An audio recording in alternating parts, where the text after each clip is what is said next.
کون تھا؟ میں نے اپنے گھر کی بیٹھک میں کریانے کی ایک چھوٹی سی دکان کھولی ہوئی ہے۔ لوگوں کے خیال میں کافی بزدل آدمی ہوں، جنوں بھوتوں کے واقعات سے بہت ڈرتا ہوں۔ آج سے 5 سال پہلے میں چوکیدار تھا۔ میری ڈیوٹی شہر کے ایک بازار میں لگی تھی۔ میں رات 8 سے صبح 8 تک ڈیوٹی کرتا تھا۔ ایک رات ایسا واقعہ ہوا جس کی وجہ سے میں نے نوکری چھوڑ دی۔ جنوری کے آخری ایام چل رہے تھے۔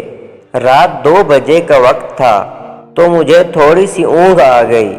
2:30 بجے کے قریب میری آنکھ کسی گاڑی کی آواز سے کھلی۔ میں نے دیکھا کہ ایک پرانے ماڈل کی گاڑی دور سے آ رہی ہے۔ میں چوکنا ہو کر بندوق سنبھال کر بیٹھ گیا۔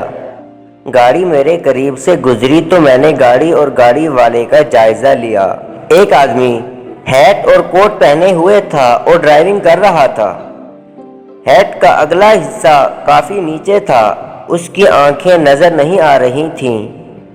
گاڑی میں کوئی اور فرد سوار نہیں تھا۔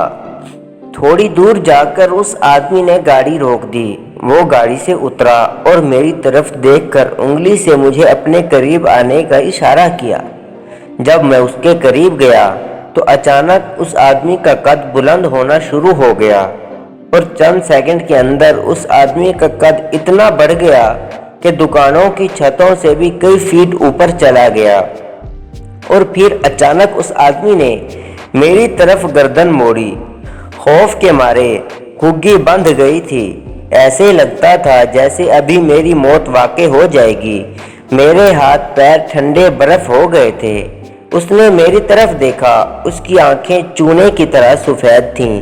میں نے زوردار چیخ ماری اور جلدی سے ساتھ والی گلی میں گھس گیا۔ اس نے میرے کندھے کی طرف اپنا ہاتھ بڑھایا۔ میں اپنا پورا زور لگا کر بھاگتا چلا گیا۔ پیچھے سے ایسے آوازیں آ رہی تھیں جیسے کوئی خونخوار جانور غرا رہا ہو۔ ایک دفعہ آواز آئی، تمہارے پیسے گر گئے ہیں، آؤ یہ لے لو اور پھر چلے جاؤ۔ لیکن مجھے پتا تھا کہ یہ سب دھوکہ ہے۔ وہ شیطانی مخلوق مجھے اپنے شکنجے میں جکڑنا چاہتی ہے۔ میں گلیوں میں بھاگتا رہا۔ آخر کچھ منٹ بعد اپنے گھر کے دروازے پر تھا۔ میں نے ادھر ادھر دروازے کو پیٹا، ساتھ ساتھ بچاؤ بچاؤ کی آواز بھی لگائی۔ میرے ذہن میں تھا کہ اگر وہ شیطانی مخلوق میرے پیچھے آ بھی گئی تو بہت سے لوگوں کو دیکھ کر بھاگ جائے گی۔ میری کوشش رائے گاہ نہیں گئی۔ محلے کے کئی افراد میرا شور سن کر دروازہ کھول کر گلی میں آ گئے۔ میری بیوی نے جلد ہی دروازہ کھول دیا۔ میں بے دم ہو کر اندر گر پڑا۔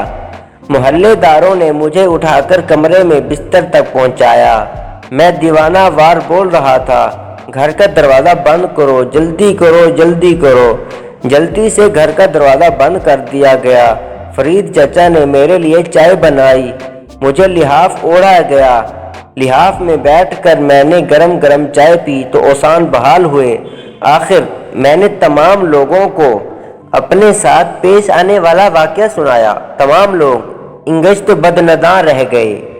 بہرحال کچھ دیر بعد تمام لوگ اپنے اپنے گھروں کو روانہ ہو گئے۔ میں نے شکرانے کے 2 نوافل ادا کیے اور سو گیا۔ اس واقعے کے بعد میں نے چوکیدار کی نوکری چھوڑ دی۔